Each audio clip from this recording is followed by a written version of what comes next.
আমার জন্মদিনের দিন আমার মা কিন্তু আমার জন্য অনেক কিছু রান্না বান্না করেছিল। তোমরা তো দেখতে পাচ্ছ, মাছ ভাজা, পনির, ডাল, চিকেন, পায়েস, যেটা ছাড়া বার্থডে পুরো ইনকমপ্লিট। যাই হোক, তার সাথে আরও অনেক কিছু ছিল, কিন্তু আমার মার ইচ্ছে যে আরও অনেক কিছু রান্না করার, কিন্তু সেদিন ছিল ভীষণই গরম। যাই হোক, তারপরে খাওয়া দাওয়া করে একটু রেস্ট নিয়ে সন্ধ্যাবেলা চলে যাই রেস্টুরেন্টে, আমি আর আমার কিছু ফ্রেন্ডরা মিলে। যদিও সেখানে অনেকেই আসতে পারেনি, আমি গিয়ে দেখি যে ওখানে আমার জন্য একটা সেলিব্রেশন অ্যারেঞ্জ করা হয়েছে। আর তারপরে আমি ওখানে কেক কাটিং করি, আর প্রচুর মজা হয়। হ্যাঁ, তবে যারা আসেনি তাদের কিন্তু আমি প্রচুর মিস করেছি, আর কারণ তাদের মধ্যে অনেকেই এমন ছিল যাদের সাথে আমি আর কেউ না হলেও অন্তত তারা আমার সাথে থাকে।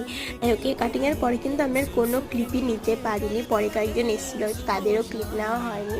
যাই হোক, সবার সাথে অনেক আড্ডা দিয়ে ডিনার করে তারপরে বাড়িতে চলে আসি। আর আমি কিন্তু প্রচুর চকলেট আর গিফট পেয়েছিলাম, যেগুলোর ক্লিপ নেওয়া হয়নি। তোমরা চাইলে অবশ্যই একটা ভিডিওতে দেখাবো। আর ছিল একটা ফ্লাওয়ার বুকে, যেটা আমার অনেক পছন্দ, দেখাচ্ছে নেক্সট ভিডিওতে।